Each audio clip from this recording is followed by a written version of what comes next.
Hi, it's Mark from Mark of the Cyberbeast. Today it is bright and sunny, so I'm sorry the glasses have to stay on.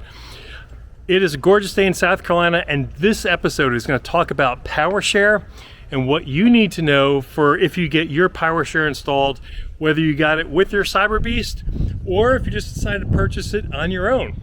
Now, for those of you who don't know, PowerShare came with the Cyberbeast Foundation Series. Not only did the PowerShare come with it, you got up to a $4,000 credit for the installation of it. Now, with the all-wheel drive version of the Cybertruck, I believe you got a $2,500 credit to go with that the PowerShare install. But the Beast, it'll cover that, you know, the $4,000. I actually had started this process back in September. I realized I got my truck in June, and it took me till September to get my PowerShare gateway. And it's been a long story. I'm going to tell you a little bit about it and what you need to know about it. So, got the PowerShare gateway, and whenever you get yours, you want to make sure you open it up, because these usually come broken. I say that based upon experience. Now, I'm going to open this up and I'm going to show you what I mean. So hang on. Okay. You see these plastic pieces here? They're not supposed to be there. What happens is it'll break. Usually the mounting to the orange, you'll see there's more breakage over here. This is not uncommon, okay? So in September, I got this. It was damaged. And then they replaced it around November. That one was damaged. They replaced it again in January-ish. That one was damaged, which is, I think this one was the third one. They finally sent the fourth one. They actually sent it to my installer, okay? Because I guess they maybe didn't use FedEx, because this is FedEx. They didn't FedEx it to my installer. They probably did like DHL or some other trucking company, maybe so it wouldn't get beat up as much. Now, during this whole process, the original quote I got, I think was for like $3,000 from the original installer, but it's been several months and he's no longer doing the Tesla install, so I had to get a separate company. And he was around 32, 33, so still within that $4,000 threshold, which was good to go.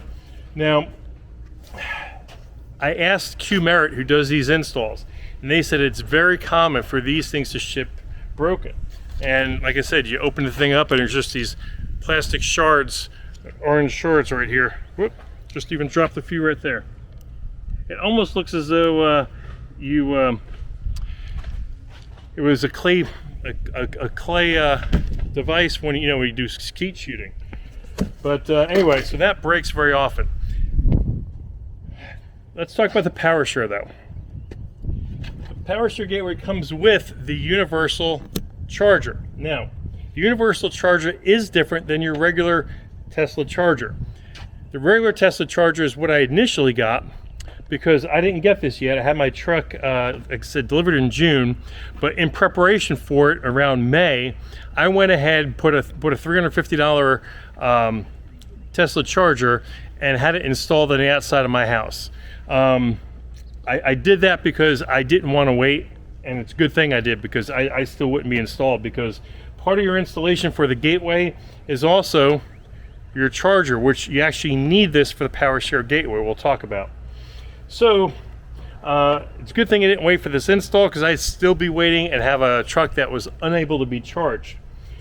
What makes this charger different than that other low price charger?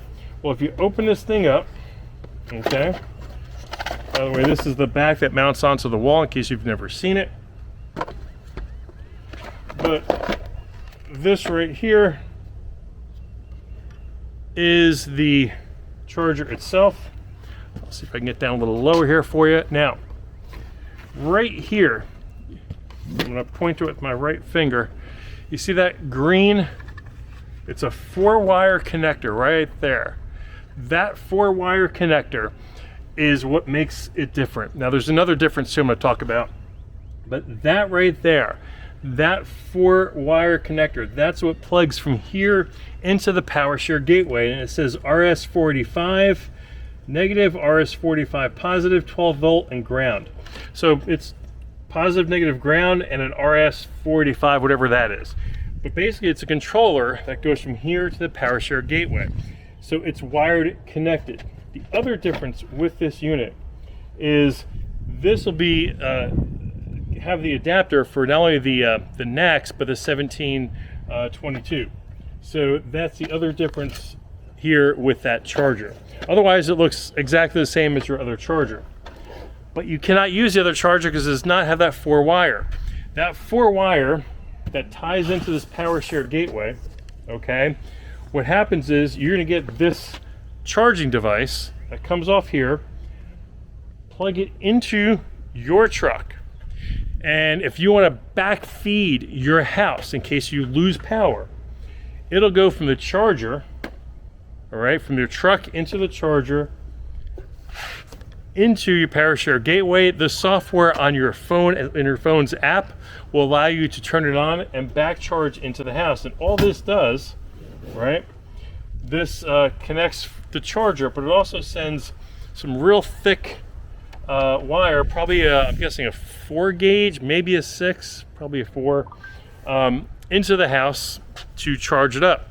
And it's going to go direct wire into your panel, kind of similar to if you've got a generator plug. Now what I'm going to do is I'm going to walk over to that portion of the house and I'm going to show you how the power is set up, because it's going to make more sense when I show it to you. And also too, you'll see why our PowerShare gateway quotes were so cheap, because everything is right here for the power.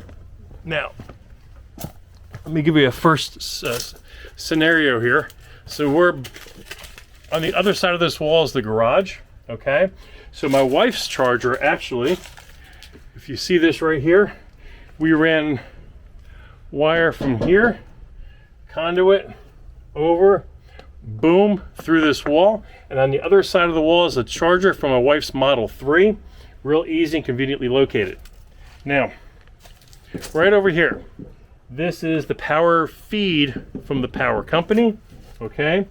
This is not my equipment, this is theirs. From here, it feeds 2 panels.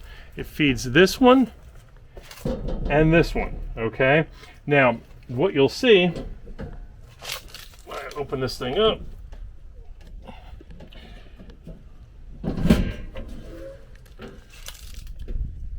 you'll see it's marked Tesla charger over here. This is my wife's charger, okay? And then there's some other ones here. This panel actually goes into the house, into the, we've got 2 panels inside the house. One is by the kitchen and one is by the laundry room, okay? Now this one over here is another panel, and it says car charger on it. That's because this one comes down from here and it feeds the charger on the outside of the house for my truck. All right, so in here we also have the boat dock. So our power feed, which is a 20 amp, actually a 20 and a 30, 2 of these go out to the boat dock. I think the 30 is the boat lift and the 20 is for the electric out there. So that goes out to the boat dock.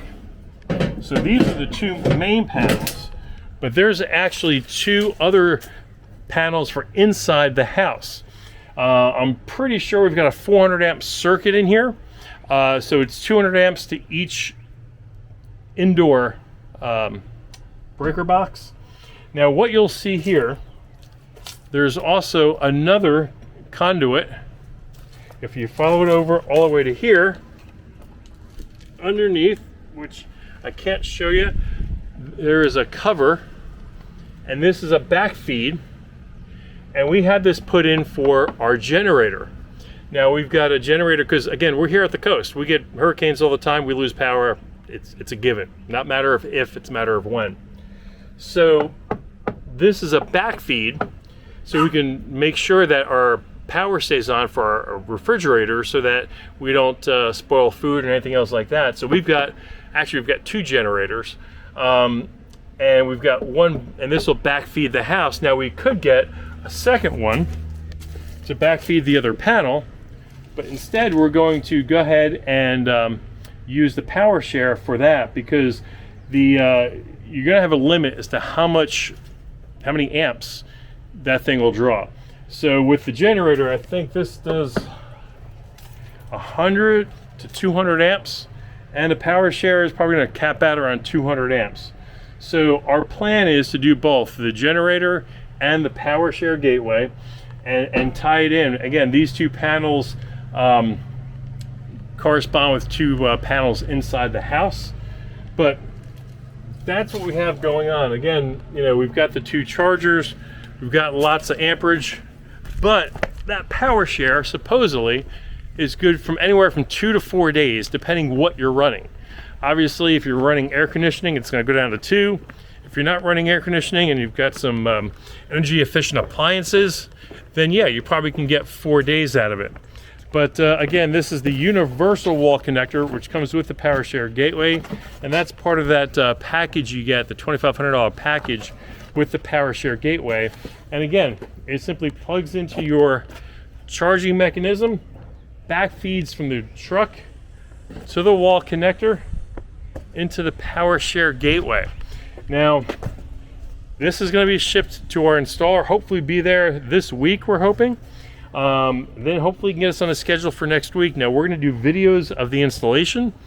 We're also going to show you how it works. We're actually going to plug it in and backfeed the house and show you the benefits of using the PowerShare gateway.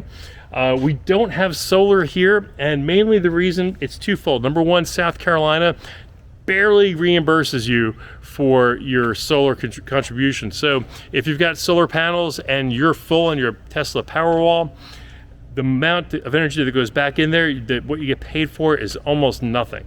The second thing is, you know, there's no real credits that they give you for the state as far as initial install. So you're out of pocket several $1,000s, and we're not going to be here the 7 to 10 years it takes to really recoup that expense. So we're opting not to do it. Now, when we go down to Florida, different story. Not really worried so much about the credits or getting paid more on the cost of the energy, but it's for the amount of outages from hurricanes in the Keys. Look, you're in the Keys, you're in a little island in the middle of the ocean. You definitely want to have PowerShare gateway. You want to have your Powerwalls. You want to have your solar. A friend of mine down there, my friend Chris, he's got solar on his house, and he's got the Tesla Powerwalls, and he's actually got a PowerShare gateway, but he doesn't have a charger because it doesn't have a Tesla yet. But the only thing he has to do is buy the universal wall connector, plug it right in. Again, just those 4 wires.